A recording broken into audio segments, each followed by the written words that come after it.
Have you ever truly sat with yourself and asked why you feel the way you do?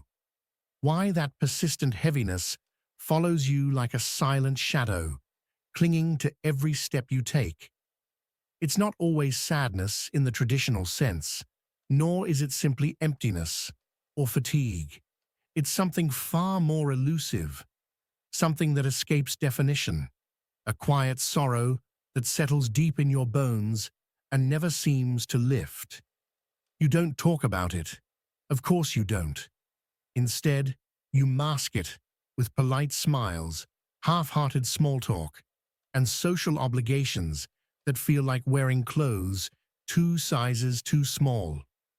You go through the motions because that's what's expected. But inside, something aches, something you've stopped trying to name. You tell yourself, this is temporary. A bad week, a bad season, maybe even a bad year. You convince yourself that things will eventually change, that the fog will lift on its own. But every single morning, you wake up with that same invisible ache lodged deep in your chest. It doesn't scream, it doesn't shout, it just lingers. It hums like a low, familiar frequency that only you can hear. And over time, it makes you question. Am I depressed? Am I broken? Is there something inside me that's fundamentally wrong? But here's where it gets even darker, more disorienting. You're not broken in the way you might think. This isn't just depression, not in the clinical chemical sense that people talk about. What you're experiencing is more subtle and insidious. It's not just sadness, it's betrayal. And not by others, but by your own mind. You are caught in a silent war, and the enemy is you. The voice in your head, the one that tears you down, questions your worth, scrutinizes every decision, is a voice you created. You built it, you fed it, and now it governs you with surgical precision. Without even realizing it, you've turned your own thoughts into weapons. You hand them over every day to an invisible version of yourself that knows exactly where to strike. You are both the victim and the executioner. And the most horrifying part? You're incredibly good at it. Your self-sabotage is not clumsy or chaotic. It's methodical, practiced, nearly perfect. You don't even realize how much of your pain is self-inflicted. You blame the world, the circumstances, the people around you. You say life is hard, unfair, unrelenting. But if you dig deeper, beneath the surface excuses, you'll see the brutal truth. You are the designer of your own suffering. You are the one who plants seeds of doubt in your mind. You are the one who waters them with overthinking and lets them bloom into paralyzing fears. You create standards so high no human could ever meet them, then crucify yourself for falling short. Every time you berate yourself, every time you whisper that you're not good enough, you're driving the knife deeper. And worst of all, you know this. Some part of you knows. But admitting it would mean facing a storm you've spent your entire life avoiding. You feel off, defective, like you're malfunctioning in a world that expects perfection. But the tragic irony is, you're operating exactly as you were conditioned to. You've become the perfect saboteur, relentless, vigilant, unforgiving. You question your own joy. You downplay your accomplishments. You bury every flicker of pride under a mountain of self-imposed humility. And why? Because somewhere along the way, you decided it was safer to hurt yourself before someone else could. You created an internal wound and called it protection. You believed that if you were hard on yourself first, no one else could surprise you with pain. You built a fortress, but the walls were made of razors, and now everything that touches you cuts a little deeper. You wear your fear like armor, your self-criticism like a shield. But these things don't guard you. They drain you, slowly, Silently, they eat you alive. And if you listen carefully, you'll realize these words aren't just poetic abstractions. They're a mirror. They reflect a fear that you've long buried under the illusion of control. The fear that you'll never be enough, that no matter how hard you try, you'll always fall short of the impossible expectations you've set for yourself. And that's where the noose tightens, not from the outside world, but from within. Every anxious thought, every perfectionist impulse, every moment of self-doubt pulls the rope tighter. Carl Jung once warned that the greatest danger to humanity lies not in the world, but in the psyche.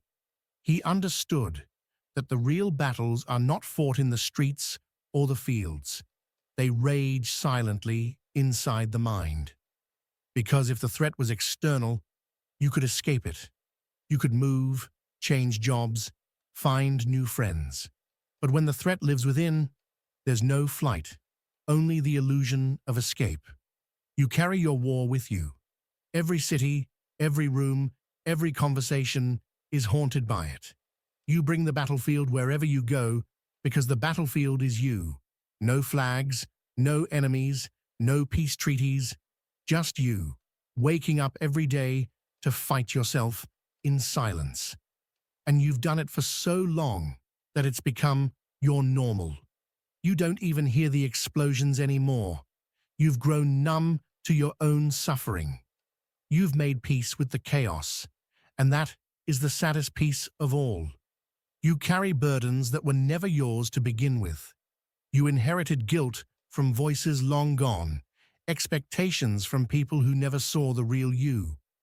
You learned to apologize for existing, to shrink yourself, to walk through life like you owe the world an apology for breathing. But none of this was innate. It was taught. It was repeated. It was carved into you until you believed it was truth. You cultivated your own guilt like a garden. You nurtured it with every insecurity, trimmed it with every fear, and fed it with the silence of never standing up for yourself. Because let's be honest, being hard on yourself is easier than forgiving yourself. Punishment feels familiar. Compassion feels foreign. And so, self-hatred becomes your default, your routine, your home.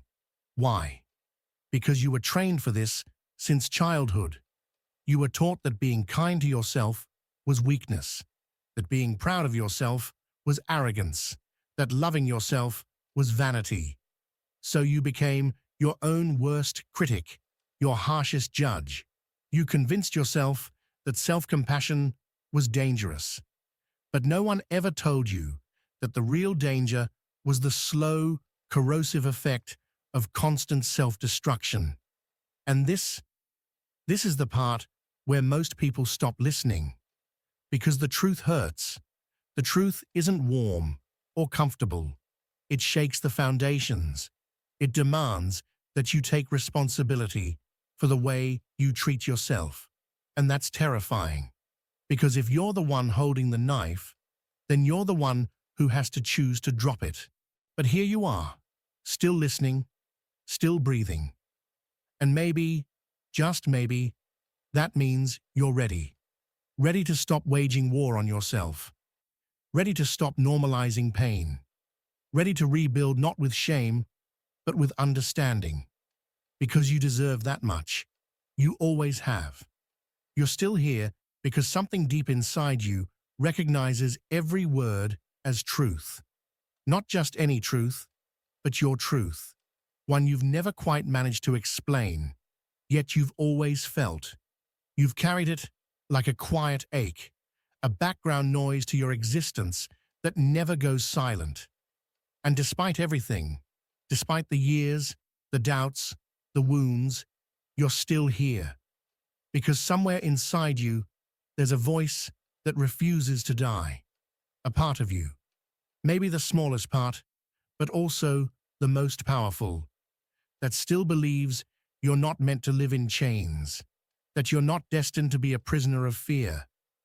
So let me tell you something that maybe no one has ever dared to say out loud, something no one has had the courage to offer you as a mirror. That spark inside you, that stubborn little flame that refuses to be extinguished, is not just resilience, it's raw power. It's proof that courage was never something you lacked. You simply didn't know it had always been there, waiting for you to notice it. The real question isn't, why do I feel like this? It's, what is this trying to show me? What is the purpose of this constant war within you? Why do you keep sharpening your inner blades only to use them on yourself? What do you gain by fighting a battle that leaves you exhausted every single day? Because whether you realize it or not, there's something in that suffering that has become comfortable, familiar, maybe even necessary. It has become your shield, your excuse to avoid the far more terrifying war, the one outside, the one where you might fail in front of others, where your wounds could be seen. So long as you're busy battling yourself, you don't have to face the risk of truly living. And in a strange, painful way, that's become your refuge, a shelter built from ruin. One that burns, yes, but it's your fire, and you know every inch of it. Here's the shift that might change everything. You're not trying to destroy yourself. You're trying to wake up. What you call suffering, what you experience as torment, is actually the cost of consciousness in a world that thrives on numbness. Your inner war is not a sign of weakness. It's the clearest sign that you haven't given up, that you're still trying to break free, that you still believe deep down that something better is possible. Carl Jung was right. Life is suffering, but more than that, it's transformation. And the point isn't to escape the pain, it's to become someone new because of it. This is the true challenge, not just to survive, but to alchemize your pain, to turn every scar into a source of wisdom, to wear every wound not as a shameful secret, but as a quiet medal on your soul. Look at yourself. No, really. Look inward. Even without a mirror, observe who you've become through the lens of these words. Can you see the weary but undefeated warrior who still lives inside you? Can you feel that spark that hasn't gone out, not even after everything you've been through? That spark isn't a coincidence. It's not a mistake. It's your truth. Your soul refusing to forget its purpose. It's undeniable proof that you are not broken. You're still in the midst of the only battle that truly matters, the battle for yourself. And now that you know it, welcome. Welcome to the war you didn't even realize you were fighting. And prepare yourself, because now the real journey begins. Because once your eyes are open, truly open, there's something even darker you need to confront. A more insidious enemy than any thought you've labeled as bad or dark. This one doesn't scream. It doesn't hurt right away. It doesn't come at you like a storm. It seeps in slowly, like a subtle poison. It whispers. It blends in with your thoughts so perfectly that you begin to mistake it for your own voice. This enemy is called self-deception. That's right, not sadness, not fear, not anxiety. What's been quietly destroying you is the illusion you've built to justify why you haven't changed. It's the false story you've told yourself so many times that now you call it fact. You've convinced yourself that you can't evolve, that your circumstances are immovable, that your wounds are too deep and your burdens too heavy. And that story, crafted word by word over the years, has become your favorite prison. A place where you're always safe, but never free. But let's go deeper, because this isn't about staying on the surface. This isn't about giving you comfort. This is about confronting the fire inside of you. And if we dare to dig, really dig, will find something uncomfortable but necessary. That part of you that refuses to let go of the victim role. It's not there because you're weak. It's there because it gives you something. It's easier to be a victim. It's seductive. Playing the victim gives you a pass. It means you never have to take the terrifying step of trying, of risking, of failing. It lets you gain sympathy without ever having to be fully vulnerable. It's like living in a broken house that you've convinced yourself is safer than the unknown outside. Yes, the walls are crumbling. Yes, it hurts. But you know it. You've learned its rules, and anything else, even happiness, feels foreign. So you stay, because pain you've come to know is easier than freedom you don't. And here's the brutal truth. Comfort is your enemy. Not the comfort of luxury or routine. I mean inner comfort. That soft lie you tell yourself every day. This is just how I am. The space where you stop asking questions. The space where growth goes to die. Because growth doesn't happen in safety. It happens in risk, in vulnerability, in not knowing. And your mind, wired for survival, prefers the pain it understands over the healing it can't predict. That's why you've chosen the familiar cage. That's why you've mistaken survival for living. Your mind is a master at turning its own traps into sacred truths. It calls your walls wisdom. It calls your fears realism. It tells you that closing off your heart is smart, that never trying is practical. But none of it is true. It's all just a very convincing form of avoidance. You've become the guard of your own prison. You're the one locking the door every time life opens it a crack. And now I'm asking you to imagine something radical. Imagine peeling away every single excuse. Imagine seeing your life, your suffering, your beliefs, with complete clarity. No filters, no stories, just truth. What would be left? I'll tell you. What would remain is the real you. The version of yourself you've never dared to meet. The one not defined by pain, but by the ability to rise above it. The one who isn't trapped in this inner war, but who understands it, learns from it, and transforms because of it. Because here's the final truth, the one that shatters the illusion completely. You cannot win this internal war by fighting harder. You cannot destroy the darkness by hating it more. You cannot beat yourself into becoming whole.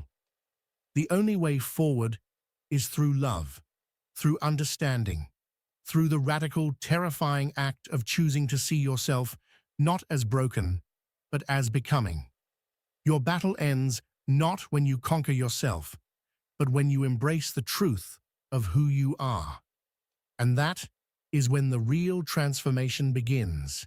You cannot extinguish fire by adding more fire. You need a different strategy. You must become the observer of your own inner conflict, not another blind soldier fighting within it. And this is where the true power of understanding begins to emerge. When you stop reacting against yourself and start observing your mental movements, you become a strategist. Carl Jung taught that true transformation begins when the unconscious becomes conscious, when you stop being a puppet of your instincts and start witnessing them with clarity. You're no longer the panicked soldier running aimlessly across the battlefield, but the calm commander who anticipates every move before making it. You begin to predict your own self-sabotage, disarm the traps you once set for yourself. What is that, if not the beginning of self-mastery? And trust me, there is no weapon more lethal in this internal war than mastery over oneself. But don't misinterpret these words. Mastery does not mean repression. It doesn't mean choking your emotions until they vanish. It means understanding them so deeply they lose their grip on you. It means watching the wave of harsh self-criticism build, and instead of being swept away, learning to ride it. It means recognizing when you're sinking into self-deception and having the courage to grab hold of the rope of truth, even when it burns your hands. Because let me warn you, truth burns. It does not caress, it scorches. But this burn is purifying. It forges you. And there's a deeper layer we cannot ignore. While you're caught in your internal battle, time does not pause. It doesn't wait for you to resolve your war before moving on. Life marches forward relentlessly, dragging you along whether you're ready or not. The days burn away, the years dissolve, and without even noticing, you become someone who spent an entire existence at war with themselves, without ever aiming a single shot toward their true goals. Do you see it now? This is the ultimate trap. The inner war drains you so deeply that you forget to fight for what actually matters. You spend years battling ghosts of your own invention while your real dreams starve in silence. Let me put it even more clearly. Your worst enemy isn't sadness, it's not fear, it's not anxiety, it's distraction. That constant distraction that pulls your attention away from what matters and towards the fireworks of your own doubts. It's like being on a sinking ship and wasting your strength arguing with your reflection instead of patching the leaks. You become a prisoner of your own mental theater, a never-ending performance leading nowhere. And why is this enemy so dangerous? Because it's quiet. It doesn't scream. It doesn't look like a threat. It disguises itself as logic, as caution, as constructive self-criticism. But it's not constructive. It's destructive. Only it moves so slowly that you don't realize it until it's too late.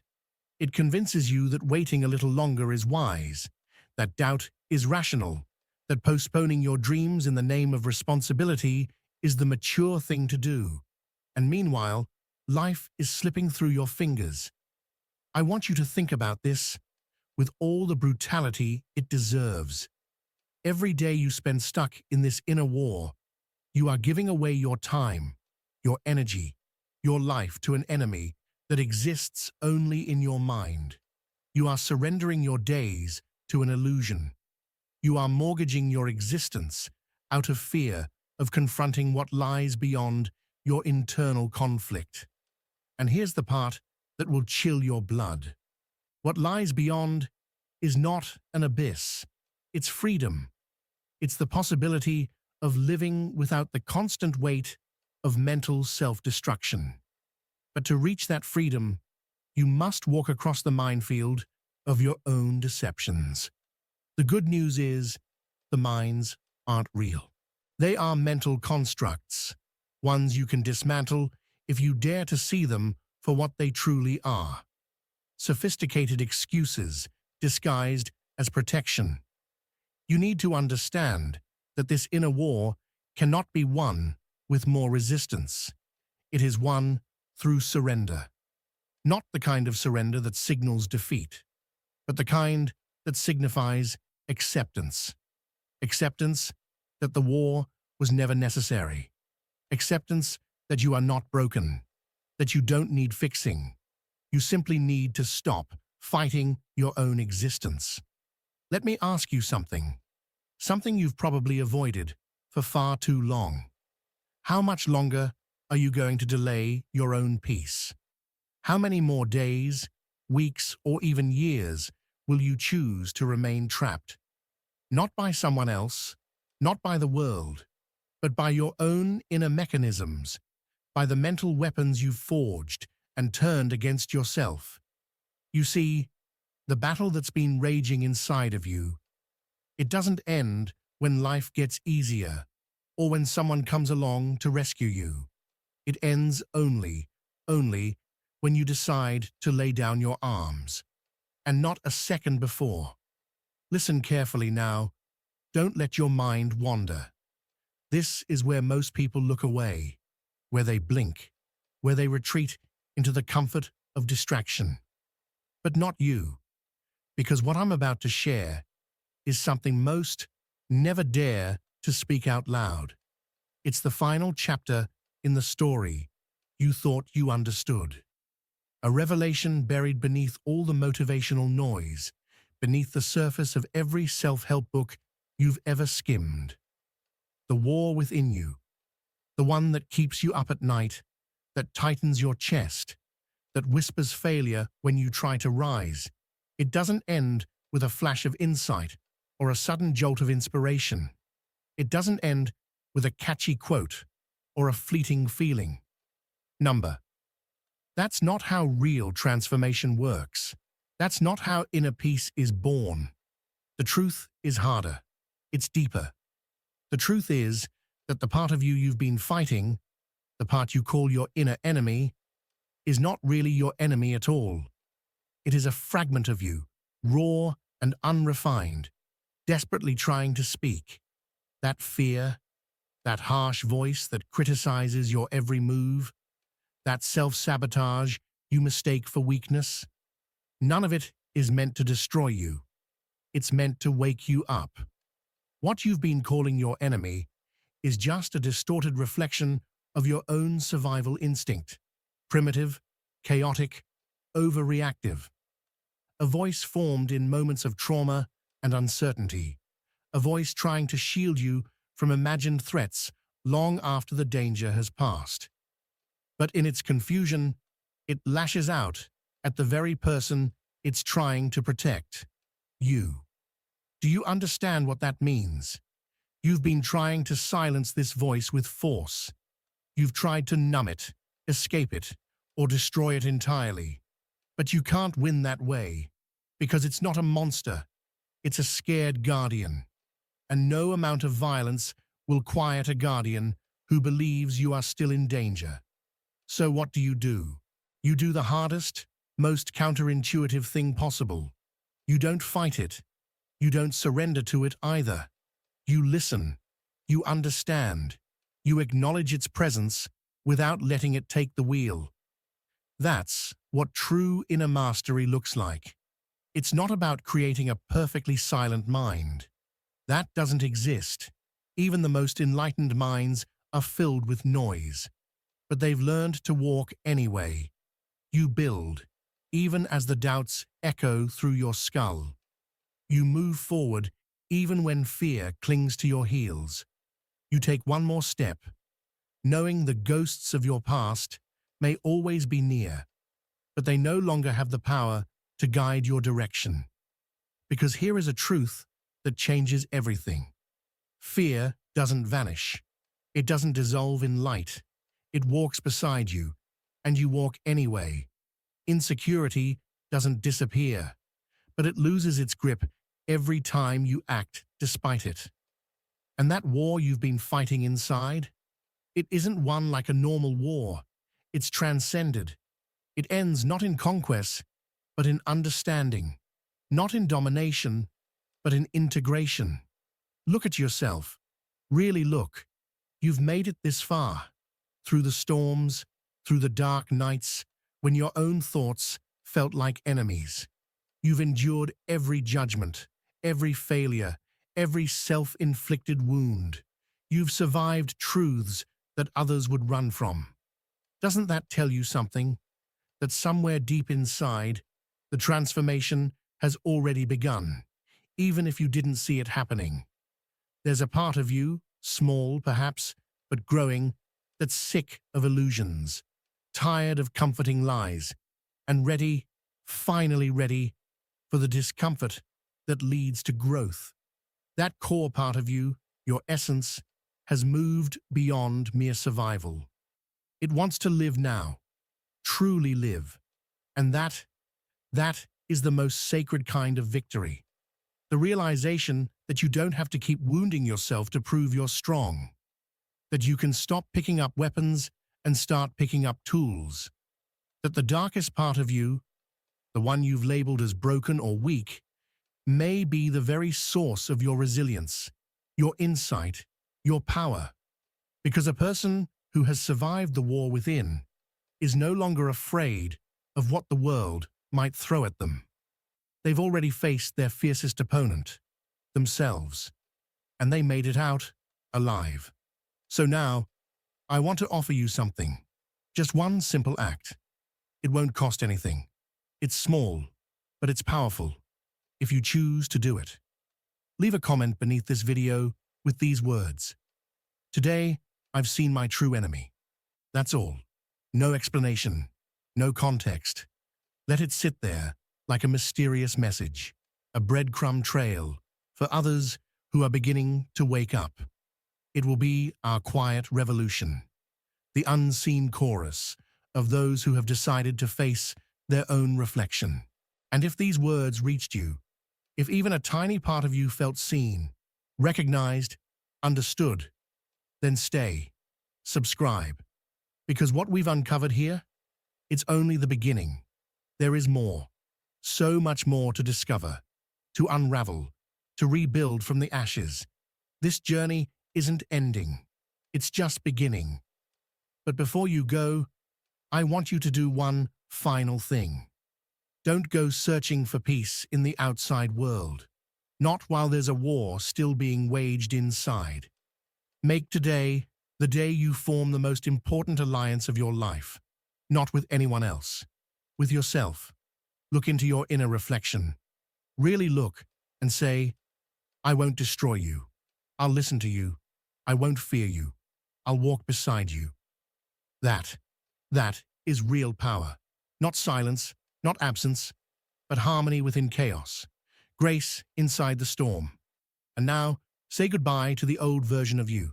Not in anger, not in shame, but with honor. That version of you tried, survived, adapted. It was a necessary chapter, but it is no longer the whole book.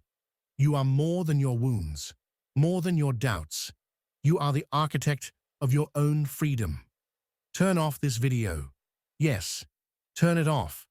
But when you do, let it be with intention. Let this not be just another moment of temporary motivation. Let it mark a turning point, a declaration that from this point on, you will no longer live in fear of your own mind. That when the screen goes dark, something inside you lights up, and maybe, just maybe, you'll begin to walk forward for the first time in years without the crushing weight of your inner war dragging behind you. And always remember, true victory doesn't announce itself with fanfare. It makes no sound. It is felt, quietly and deeply, in the stillness of a soul that no longer needs to fight to be at peace. I'll see you in the next video, or maybe I won't. Because if you truly do this work, if you really awaken, you'll be too busy living to look back.